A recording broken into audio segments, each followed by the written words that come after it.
Excellences le capitaine Ibrahim Traoré, le colonel Assimi Goïta et le général de brigade Abdourahmane Tchani, respectivement chef d'État du Burkina Faso, de la République du Mali et de la République du Niger, prenant toutes leurs responsabilités devant l'histoire et répondant aux attentes, préoccupations et aspirations de leur population, décident en toute souveraineté du retrait sans délai du Burkina Faso, du Mali et du Niger de la communauté économique des États de l'Afrique de l'Ouest. Un départ fracassant, point culminant des divergences de vues nées des changements intervenus à la tête des trois États les 18 août 2020 et 24 mai 2021 au Mali, le 27 janvier et 30 septembre 2022 au Burkina Faso, puis le 26 juillet 2023 au Niger. Face à chacun de ces pays qui traversaient des périodes charnières de leur évolution, une CEDEAO vent debout. Fidèle à ses habitudes, la communauté économique des États de l'Afrique de l'Ouest exige le retour à l'ordre constitutionnel, brandit ou applique des sanctions. Pour ce qui concerne le Mali, la panoplie de sanctions mises en œuvre concernait, outre la suspension du pays, la fermeture des frontières, une interdiction de voyager pour certains dirigeants, la suspension des transactions commerciales et financières, le gel des avoirs à la Banque centrale et on en oublie volontiers. L'embargo qui va durer 6 longs mois aura de nombreuses conséquences sur le quotidien des populations et l'économie nationale.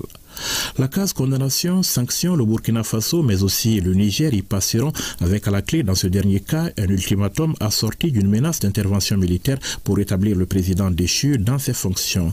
Pour les trois pays concernés, il est clair, l'organisation se retrouve désormais à 1000 lieues des idéaux des pères fondateurs. Après 49 ans d'existence, les voyants peuples du Burkina, du Mali et du Niger constatent, avec beaucoup de regrets, d'amertume et une grande déception, que leur organisation s'est éloignée des idéaux de ses pères fondateurs et du panafricanisme.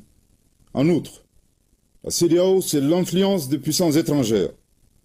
Trahissant ses principes fondateurs, est devenue une menace pour ses États membres et ses populations dont elle est censée assurer le bonheur.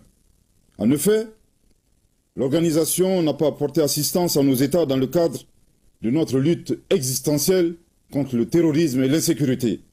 Pire, lorsque ces États ont décidé de prendre leur destin en main, elle a adopté une posture irrationnelle et inacceptable en imposant des sanctions illégitimes, illégales, inhumaines et irresponsables en violation de ses propres textes. Toutes choses qui ont davantage fragilisé les populations déjà meurtries par des années de violence imposées par des hordes terroristes instrumentalisées et téléguidées. Les nombreux appels du pied de la communauté n'y changeront rien. Ouagadougou, Bamako et Niamey maintiennent leur décision. Une décision dont le caractère irréversible est d'ailleurs rappelé avec force quand l'organisation décide lors de son dernier sommet de leur accorder un délai supplémentaire de 6 mois pour éventuellement se rétracter. En réitérant le caractère irréversible et immédiat du retrait des pays de l'AES de la CEDEAO.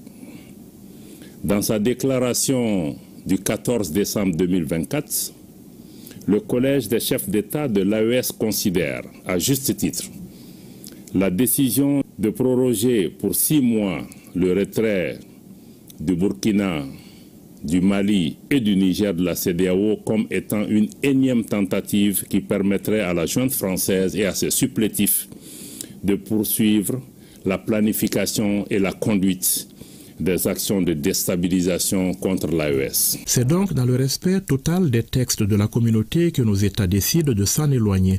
Des textes qui disposent que le départ est effectif 1 an après son annonce. Le divorce désormais consommé, Bamako, Ouagadougou et Niamey peuvent poursuivre leur marche main dans la main sur la voie de leur souveraineté retrouvée dans une nouvelle alliance, la Confédération des États du Sahel.